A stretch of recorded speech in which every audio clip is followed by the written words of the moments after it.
Welcome into another installment of BG Falcon Hockey Weekly. Ryan Vallon here with head coach Chris Bergeron of the Bowling Green Falcons. And Coach, thank you very much for joining me. Thanks for having me, Ryan. So, Coach, what a game it was last night against Western Michigan. Your team kind of started out a little flat, but then started to regain their footing and cruise their way to a 4-1 victory. Yeah, from our perspective, Ryan, our start, like from the 20-minute point, wasn't bad. It obviously didn't result in much other than a one-goal deficit through that first 5 minutes. But I didn't dislike the way we were playing. It was a bad shift that ended up with a puck in our net, but it wasn't a bad 3-minute stretch or a bad 5-minute stretch necessarily. We were competing, we were skating. I basically liked the way we were playing.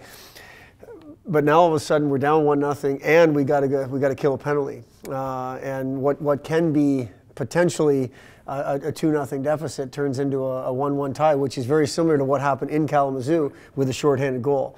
And you know, we pat the back of the penalty killers. They did a great job. But I think once it got to 1-1, we just started pushing and kept pushing. And they were coming off a really difficult series against Michigan, so we were hoping to jump them a little bit, just from a being tired perspective, a scheduling perspective, because we were off. So we were ready to go, and they're coming off a pretty emotional, I'm sure, high energy, high intensity series.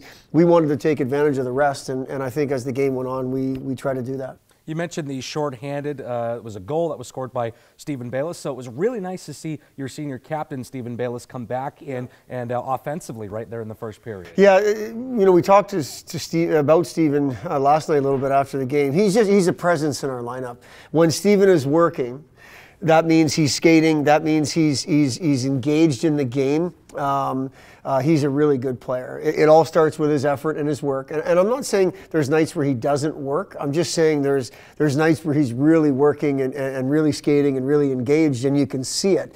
And he was a presence on our bench last night too. He was a pretty positive influence, and it's nice to have your senior captain in the lineup, and we saw that last night. Another player I want to talk about, one of the spectacular sophomores, as that phrase has been coined, but Max Johnson scoring a nifty goal, if I might add, that just a really good goal. I believe that was on the power play. Yep. And so Max Johnson just, you know, seems to be continuing to take on the role as a goal scorer that he did last year. Yeah, I mean, that's what he is. I would say nifty's probably fair. I mean, he put the puck between his legs, and I think everything was on purpose. It wasn't a fluke or by accident that puck ended up going in the net there. And he's a guy that is around it offensively, whether it be 5-on-5 or 5-on-4. He's around it offensively, and as you say, he's kind of picked up where he left off from last season from an offensive standpoint, and we need him. We need that. We need that line. We need that power play unit.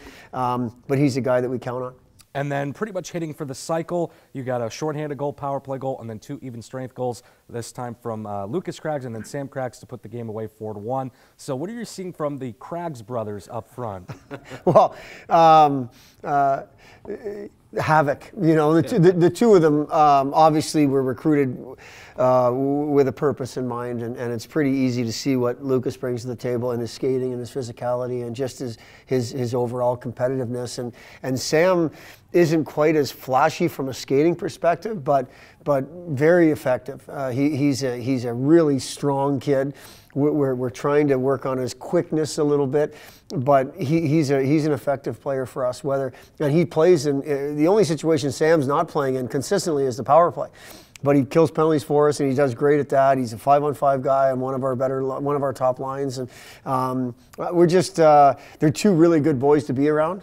They've always got a smile on their face, and it's been great to see them grow.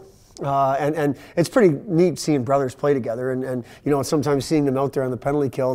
The Craigs brothers, we joke a little bit like the Hansons, they're not, because they are creating havoc out there, just more 2018 havoc than what the Hansons used to create. Well, they both can pretty much shoot the pill, and they did so successfully with 2 goals. Now moving on to the weekend coming up, Ohio State ranked number 4 this week, and when your team sweeps Western Michigan, a ranked opponent, that has to give you some confidence moving in to this weekend against Ohio State, ranked in the top 5. Ryan, I think I think where we are after 5 games gives our team some confidence, gives our team some reinforcement that if we play the game a certain way, we can be a good team.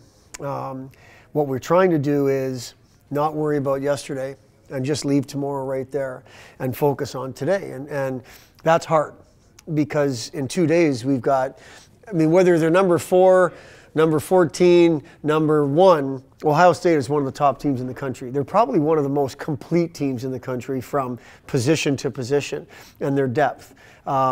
And they're an in-state rival, and they're somebody we want on our schedule, and so on and so forth. So it's a good test for us. But it's the next opportunity we have to play a game. And we want to rest today. We want to go back to work tomorrow of honing and polishing our game. And then we get on the bus Friday afternoon. So that's what it is. We looked at 5 games ago, we looked at the 7 games non-conference schedule as 7 games to prepare for the 28 WCHA conference games and prepare for that regular season championship that's on the line. Well, we got 2 more games to go, and yeah, they're big games, but they don't necessarily any bigger than any other game. And I'm not trying to talk anybody down on that. They're big games. They're big games, but I hope kids come to Bowling Green to play in these games. That's the point. We expect to play in big games. We expect to be successful in big games, and we've got an opportunity come Friday night. Well, the next opportunity will be Friday night at the Schottenstein Center. I'll have you covered starting with pregame at 6:30 p.m. And then also on Saturday, the Falcons will welcome the Ohio State Buckeyes here at the Slater Family Ice Arena. Again, pregame will be at 6:30 p.m. Thank you very much, head coach Chris Bergeron, for joining me. I'm Ryan Vallon, and we'll catch you next week on BG Falcon Hockey Weekly.